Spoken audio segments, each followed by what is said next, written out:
छत्रपती शिवरायांना मानाचा मुजरा करतो। भारतीय राज्यघटनेचे शिल्पकार भारतरत्न डॉक्टर बाबासाहेब आंबेडकर यांना मानवंदना अर्पित करतो। आणि आज महाआवास अभियानाच्या या कार्यक्रमामध्ये मंचावर उपस्थित असलेले भारत सरकारचे कृषी आणि ग्रामविकास मंत्री आणि ज्यांनी देशभरामध्ये रेकॉर्ड घरं आपल्या महाराष्ट्राला दिली ते आदरणीय शिवराजसिंग चौहान जी, आपले लोकप्रिय उपमुख्यमंत्री अजितदादा पवार ज्यांच्यावर घरं बनवण्याची जबाबदारी आहे ते ग्रामविकास मंत्री जयकुमार गोरेजी, फलोत्पादन मंत्री भरतशेठ भोगावलेजी, ग्रामविकास राज्यमंत्री योगेश कदमजी, आपल्या ग्रामविकास विभागाचे भारताचे सहसचिव गयाप्रसादजी, आपले प्रधान सचिव एकनाथ डवलेजी, श्रीमती कविता द्विवेदी, डॉक्टर राजाराम दिघे, श्री गजानन पाटील, आमदार बाबाजी काळे, माजी खासदार रणजितसिंग नाईक निंबाळकर, मंचावरील सर्व मान्यवर आणि या ठिकाणी उपस्थित माझ्या सर्व माता भगिनी आणि बंधूंनो, सर्वप्रथम मी आपल्या सर्वांच्या वतीनं माननीय शिवराजसिंग चौहान साहेबांचे मनापासून आभार मानतो की त्यांनी गेल्या वर्षी 20 लाख आणि आता 10 लाख घरं आपल्याला पुन्हा दिलेली आहेत।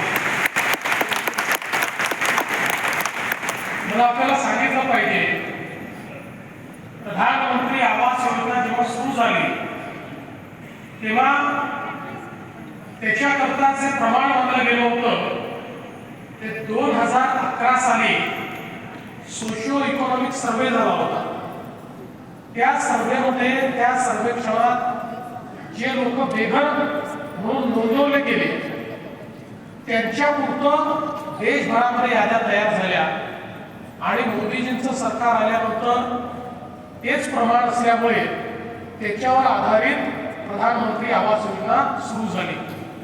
आमच्या महाराष्ट्राचं उद्दिष्ट अतिशय कमी होतं, 13-14 लाख नावं केवळ आमची त्या SCCCच्या यादीमध्ये होती। आम्ही काम सुरू केल्यानंतर 2017-18ला आमच्या लक्षात आलं आणि म्हणून आम्ही केंद्र सरकारकडे गेलो आणि माननीय मोदीजींना विनंती केली की मोदीजी, ही यादी 2011ची चुकलेली यादी आहे, अनेक खऱ्या बेघरांची नावं याच्यामध्ये आलेली नाही, आपण आम्हाला नव्याने संधी द्या। आणि मग मोदीजींनी त्यावेळी आवास प्लस अशा प्रकारची योजना आणली आणि सांगितलं नव्याने रजिस्ट्रेशन सुरू करा। आणि नव्याने रजिस्ट्रेशन आम्ही सुरू केलं आणि ते सुरू झाल्यानंतर अजून जवळपास 30 लाख या ठिकाणी बेघराची नोंद आपण केली। आणि जवळपास ही नोंद झाल्यानंतर आपल्याला कल्पना आहे, पहिल्या टप्प्याची घरं आपली कामं चालली होती। मला काही राजकारण आणायचं नाही, पण 2019 मध्ये सरकार गेल्यानंतर काही काळ हे काम बंद होतं, पुन्हा आपण ते सुरू केलं आणि ही पहिल्या टप्प्याची घरं आपण पूर्ण करत असतानाच पुन्हा मोदीजींचं तिसऱ्यांदा सरकार आलं आणि शिवराजसिंग चौहानांसारखे एक या देशातल्या गरिबांचे लाडके नेते हे ग्रामविकास विभागाचे मंत्री झाले। आणि शिवराजजींनी पहिलाच कार्यक्रम महाराष्ट्रामध्ये घेतला। आम्ही शिवराजजींना विनंती केली की शिवराजजी, आमची आवास प्लसची यादी खूप मोठी आहे, 30 लाख नावं त्याच्यामध्ये आहेत, त्यांना सगळ्यांना आम्हाला या ठिकाणी घरं द्यायची आहे, त्यामुळे जे जास्तीत जास्त घरं तुम्ही आम्हाला देऊ शकता ती तुम्ही द्या। आणि बरोबर साधारणपणे 6 महिन्यापूर्वी किंवा 8 महिन्यापूर्वी शिवराजजी महाराष्ट्रामध्ये आले आणि 6 महिन्यापूर्वीचीच गोष्ट आहे। आणि शिवराजजींनी आम्हालाही आश्चर्यचकित व्हावं अशा प्रकारे मला सांगितलं देवेंद्र जी आपने मांग की थी, मैं आज 20 लाख घर आपको दे रहा हूं, 20 लाख। आणि अशाच एका कार्यक्रमामध्ये पुण्यामध्येच शिवराजजींनी त्या 30 लाखापैकी 20 लाख घर एका झटक्यात आपल्याला दिली।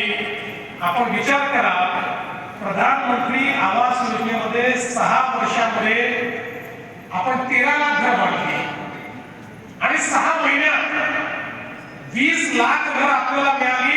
ती 20 लाख घर मिळाल्याबरोबर आम्ही ग्रामविकास खात्याला सांगितलं की यांनी रेकॉर्ड केलाय, आपल्याला हे रेकॉर्ड करावाच लागेल।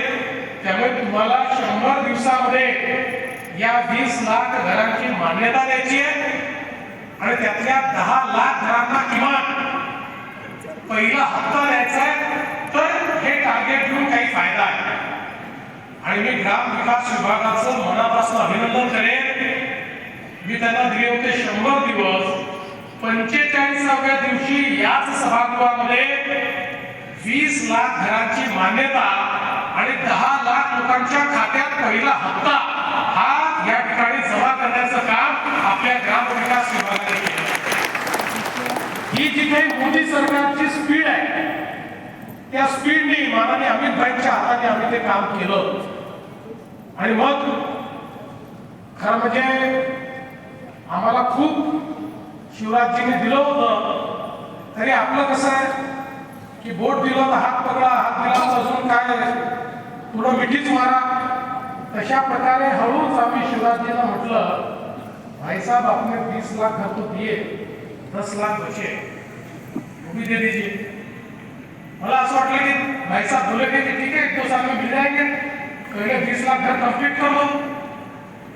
भाई साहब का मुझे फोन आया, उन्होंने कहा आप 10 लाख घरों के बारे में कह रहे थे ना, उसको मैंने तय कर लिया आपको देना, आप जिस दिन बुलाओगे उस दिन मैं 10 लाख का पत्र लेकर आऊंगा। आणि आज ते 10 लाख घरांचं पत्र हे आपल्याला माननीय शिवराज सिंग चव्हाण साहेबांनी दिलेलं आहे। आता जुन्या यादीपैकी एकही लाभार्थी शिल्लक राहणार नाही। 100% कव्हरेज, 100%। देशातलं पहिलं राज्य हे महाराष्ट्र असेल की ज्याच्यामध्ये 100% यादी, आणि छोटी मोठी यादी नाही, 30 लाख कशाला म्हणतात, हे 30 लाख घर एकूण सगळा जर आपण त्याचा किती गुंतवणूक आपण करणार याचा विचार केला तर साधारण 80,000 कोटी रुपयाची गुंतवणूक ग्रामीण भागामध्ये घरांमध्ये असा आज आपण या ठिकाणी करतो। आणि एवढं करून ते थांबले नाही, परिवार वाढतात, काही लोक सुटलेले असतात आणि म्हणून आता पुन्हा नव्याने सर्वेक्षण करण्याची देखील त्यांनी आपल्याला त्या ठिकाणी मुभा दिली। जे सर्वेक्षण आता आपण करून राहिलो आहोत, म्हणजे अजून कोणी सुटले असतील, काही परिवार वाढले असतील, काहीकडे अजून 2 परिवार तयार झाले असतील, अशा सगळ्यांना त्या ठिकाणी इन्क्लूड करण्याकरता 3रा सर्वे आपला चालू झालेला आहे। खरं म्हणजे या देशामध्ये देश स्वतंत्र झाला तेव्हा अन्न, वस्त्र, निवारा या 3 मूलभूत गरजा आपल्या होत्या। त्यानंतर शिक्षण, आरोग्य, रोजगार या 6 मूलभूत गरजा आपल्या झाल्या। पण घराचं स्वप्न हे पूर्ण होणं अनेकांकरता दुरापास्त होतं। मात्र मोदीजींनी ठरवलं की प्रत्येक भारतीयाला मी घर देणार आणि आज महाराष्ट्रामध्ये ते स्वप्न पूर्ण होताना आपण बघतोय। आणि महाराष्ट्राच्या सरकारने देखील निर्णय केला, मी माननीय अजितदादा, शिंदे साहेब आम्ही सगळ्यांनी ठरवलं की केंद्र सरकार जर आपल्याला एवढं देत आहे तर आपणही त्याच्यामध्ये भर घातली पाहिजे। आणि म्हणून राज्य सरकारच्या वतीनं आम्ही 50,000 रुपये अधिकचे देण्याचा निर्णय त्या ठिकाणी दिला आणि हे ठरवलं की प्रधानमंत्री आवास योजनेच्या प्रत्येक घरावर सोलर लावलं जाईल। प्रधानमंत्री आवास योजनेच्या कुठल्याही घराला विजेचं बिल देण्याची आवश्यकता पडणार नाही। जन्मभर मोफत वीज ही आमच्या प्रधानमंत्री आवास योजनेच्या लाभार्थ्याला मिळाली पाहिजे। त्यामुळे त्याचा निर्णय आपण घेतला। म्हणजे आता बघा, घरही मोदीजी देणार, त्याच्यामुळे शौचालय पण देणार, पिण्याचं पाण्याचं कनेक्शन पण देणार, मोफत वीज पण देणार, त्याच्यामुळे गॅस सिलेंडर पण देणार. सगळ्या गोष्टी या आपल्या गरीब जनतेकरता मोफत देण्याचा निर्णय मोदीजींनी घेतला आणि ते अतिशय वेगानं हे काम या ठिकाणी चाललेलं आहे. आणि मी अजितदादांचे देखील या ठिकाणी आभार मानेन, कारण ते आमचे वित्तमंत्री आहेत. त्यामुळे मी त्यांना सांगितलं की दादा, अडचणी अनेक आहेत आपल्याला, पण घरं बांधायची आहे, त्यामुळे कुठूनही पैसा काढा आणि घरांना द्या. दादा म्हणाले जेवढे शिवराजी देतात तेवढे घरं घेऊन टाका सीएम साहेब, आपण कुठूनही पैसा आणू, पण पैसा घरांकरता कमी पडू देणार नाही.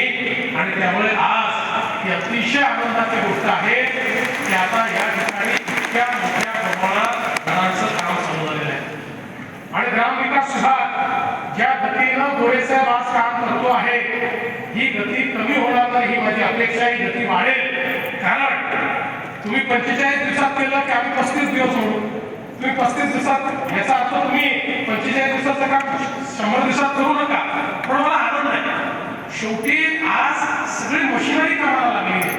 आज बघा हा कार्यक्रम आपण या ठिकाणी करतो, तुम्ही 15,000 रुपये या ठिकाणी आहात, पण लिंकवरनं प्रत्येक तालुका जोडलेला आहे. 1.5 लाख लोक आपल्या कार्यक्रमामध्ये जे लाभार्थी आहेत ते संमिलित झालेले आहेत. त्यामुळे संपूर्ण महाराष्ट्र हा कार्यक्रम या ठिकाणी पाहतो आहे आणि या माध्यमातून आपण संपूर्ण महाराष्ट्रातल्या प्रत्येक गावामध्ये बेघर मुक्त महाराष्ट्र, प्रत्येकाला घर असलेला महाराष्ट्र, अशा प्रकारची आपली संकल्पना या ठिकाणी राबवण्याचं काम हे चाललेलं आहे.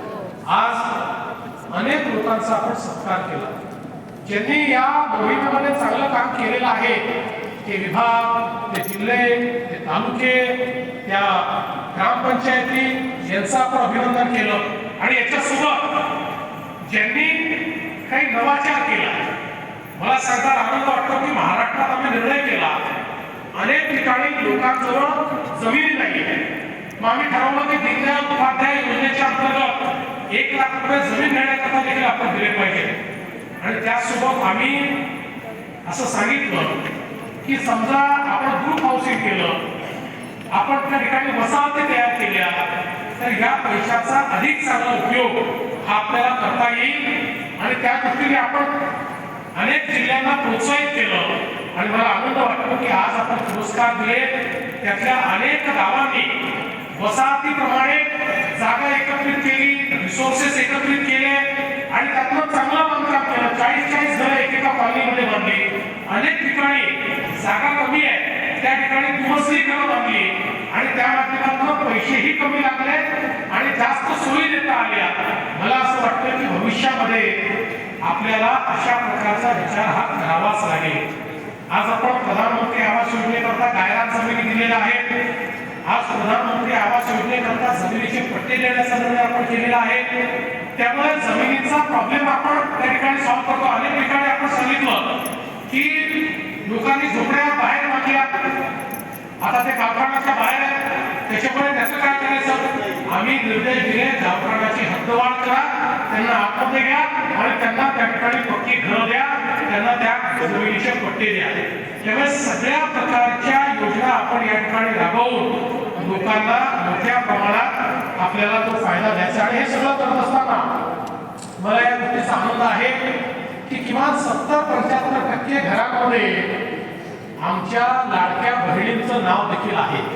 हे अत्यंत महत्वाचं आहे. केवळ भावाच्या नावावर घर ठेवू नका, लाडक्या बहिणीचे नाव, आमच्या बहिणीचे नाव त्याच्यामध्ये टाका, कारण आमच्या भावाचा भरोसा नाही आहे, ते काय करतील. पण बहिणीचं नाव जर त्याच्यात आलं तर ते घर चांगलंच होईल, ते विकले जाणार नाही, ते अधिक समृद्ध होईल, ते अधिक चांगल्या प्रकारचं होईल. आणि म्हणून हा आग्रह असलाच पाहिजे की घरामध्ये घराच्या लक्ष्मीचं नाव हे त्या ठिकाणी संमिलित झालं पाहिजे. आपल्याला माहिती आहे लक्ष्मीचं नाव टाकायचं असेल तर त्याच्याकरता कुठले पैसेच लागत नाही. त्यामुळे आणि आपल्याला अनेक प्रकारच्या सवलती मिळतात जर आपण लक्ष्मीचं नाव त्याच्यामध्ये टाकलं. आणि म्हणून सगळ्यांनी हा प्रयत्न केला पाहिजे.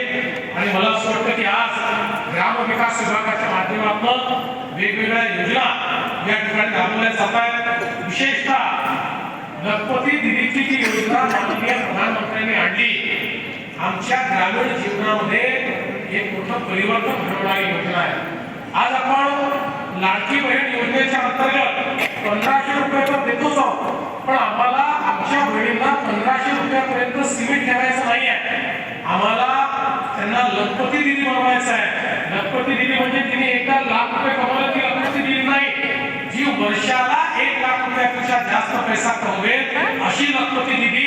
आणि मला आनंद आहे की मोदीजींची शिवराजजींची जी संकल्पना आहे, मागील वर्षी 26 लाख आम्ही लखपती दिदी केल्या, या वर्षी अजून 25 लाख आम्ही लखपती दिदी करणार आहोत. 1 कोटी लाडक्या बहिणींना लखपती दिदी करायचा आम्ही या ठिकाणी निर्णय घेतलेला आहे. 1 करोड लखपती दिदी हम बनाएंगे. आमच्या बहिणी या इतक्या सक्षम होतील की या महाराष्ट्राच्या अर्थव्यवस्थेला चालना देण्याचं काम आमच्या बहिणीच त्या ठिकाणी करतील. त्यामुळे ही अतिशय महत्वाची जबाबदारी आमच्या ग्रामविकास विभाग आणि आमच्या महिला व बाल कल्याण विभागाने या ठिकाणी हातामध्ये घेतली आहे. त्यांच्या पाठीशी अतिशय भक्कमपणे आम्ही उभे आहोत. आजच्या या प्रसंगी ज्यांना ज्यांना घर मिळणार आहे त्या सगळ्यांचं मी अभिनंदन करतो. आणि पुन्हा एकदा आपण सगळ्यांनी जोरदार टाळ्या वाजवून शिवराज सिंग चव्हाण साहेबांचे आभार मानावे अशा प्रकारे आपण विनंती करतो आणि माझं बोलणं संपवतो. धन्यवाद. जय हिंद, जय महाराष्ट्र. धन्यवाद फडणवीस साहेब.